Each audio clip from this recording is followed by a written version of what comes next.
June is showering all sorts of miracles here on Tech Today. Affordable and OLED. Affordable OLED TVs are not something you hear of that often. Well, we have the most affordable OLED television from Xiaomi here on the sets of Tech Today. Also, a machine which can actually take hot, humid air and convert it into clean drinking water. A miracle? Is this a gimmick? Is this a game changer? Well, we're going to find out all that and a lot more. I'm your host Ayush Elavadi and you are watching your favorite technology show, Tech Today. As you know, we love to showcase innovation here on Tech Today, and that's why we don't just do unboxings of phones and tablets and stuff like that. We also get EVs. And if we're not doing EVs, now we want to do televisions, because I think this is a space that's hotting up. There's QLED TVs, there's normal LED TVs, of course, now there's OLED TVs as well. Now, OLED TVs have their pros and cons, but the biggest con is that they're incredibly expensive. What if I remove that pain point and gave you a TV which looks good, sounds good, and, well, it's right behind me, the Xiaomi Vision 55-inch OLED TV. Now, Xiaomi has made a bunch of TVs over the past few years, QLED, LED. They're far more affordable than those from Samsung, Sony or LG, but this is their foray into the OLED space. This is the Vision OLED by Xiaomi.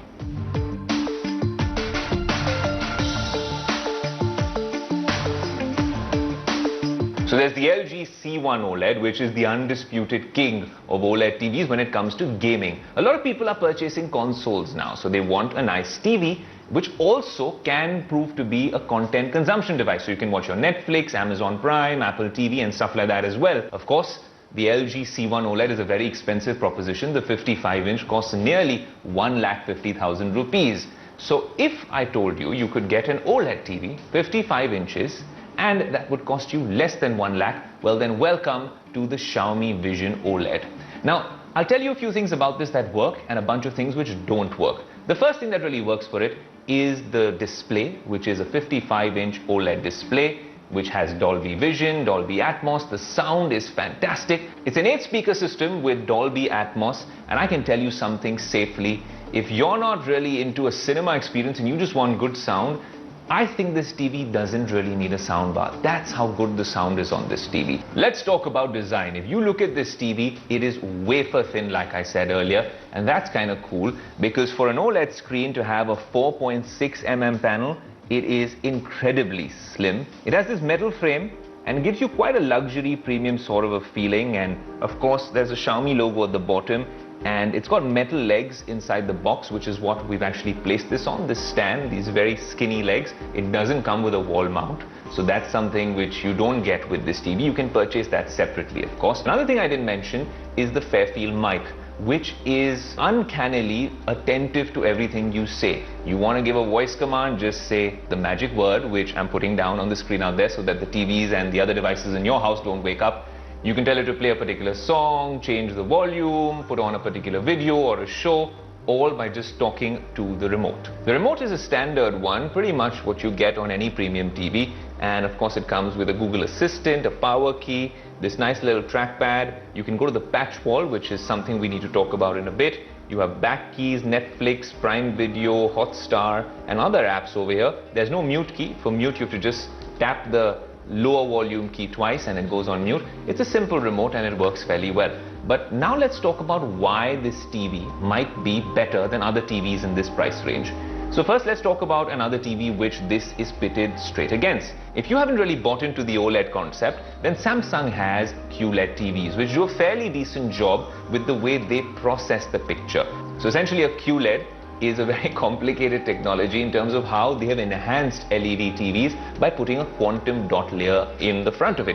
So it's pretty much like an LED TV which has really been souped up by Samsung almost to compete with the OLEDs. Now the reason OLED TVs are better than QLED TVs is often in dark scenes and when you wanted to go pitch black. Imagine a traditional LED screen or a QLED screen, no matter how much local dimming and all the technologies they put in over there, they essentially have light which is cast against the screen. They might have a quantum dot layer, but often it doesn't give you deep blacks. Let's put it that way. It gives you grays and there's always light blooming on the sides. There'll be whitish, well, patches on the side. That happens a lot in the older technology. In OLEDs, they don't even need to do that because they have individually lighting pixels. So each of these pixels on the TV can actually go completely black, hence giving you, well, great night scenes as well.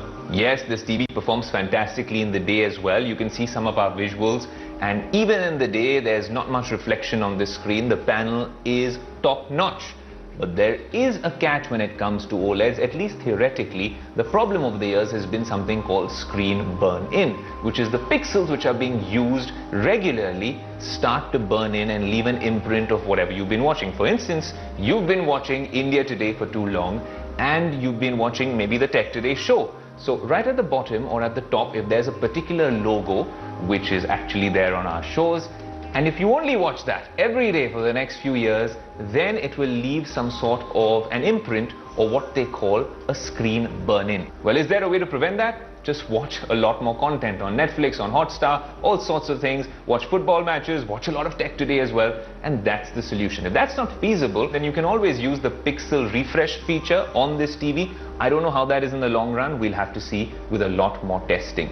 But for the next 2 to 3 years, you have a TV which is the ultimate OG of the market, competing with the likes of Samsung when it comes to consuming basic content. But of course, there's another catch. Now, if you're comparing this TV to the Samsung QLED, then Samsung has the frame which looks really good, like a photo frame on your wall. It has some really cool features. Most importantly, it has a 120 Hz refresh rate. That is something the Vision OLED lacks. It's actually restricted to 60 Hz, so when you gear it up with your PlayStation or your latest Xbox, you might have a few issues. It's not like the games won't run, but they won't run in their optimum state. Look, on previous episodes of Tech Today, especially our gaming special, we've spoken about how a 120 Hz refresh rate is important now, and more importantly, if you're spending almost 1 lakh rupees, it's important to future-proof yourself, because in the future, you're going to get a lot more 120 Hz content, especially when it comes to gaming. So if there's a gamer in the family, well then hold off.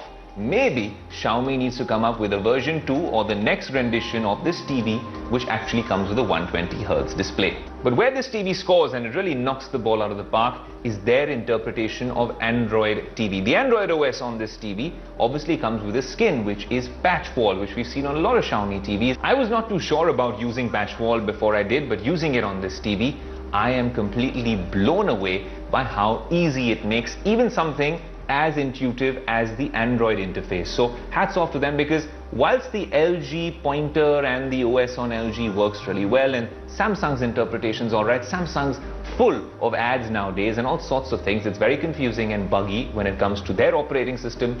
LG has, of course, its limitations. When you're on the Google Play Store on a TV and you have all these things working for you, this TV with patch wall, it only makes the user experience even better. So what's our verdict? The TV looks good, it sounds good, and honestly, if you just need an OLED TV under 1 lakh rupees, because this one is priced at 90,000 rupees. You use a bunch of cards and you can get your cashbacks, and you can get this for as low as 83,000 rupees. Yes, it's a lot more affordable than the LG OLED range, which is way over 1 lakh, any model that you take.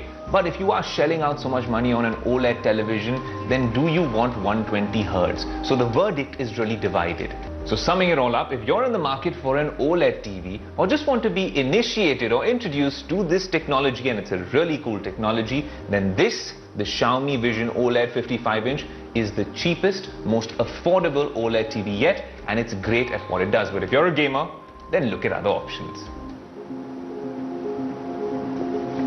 This is the key to getting through an entire Tech Today show. Keep hydrating. This, of course, is an ordinary glass of filtered water at home.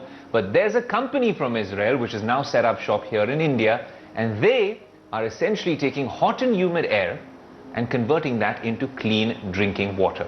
Is that a gimmick, or is that even possible? Well, have a look.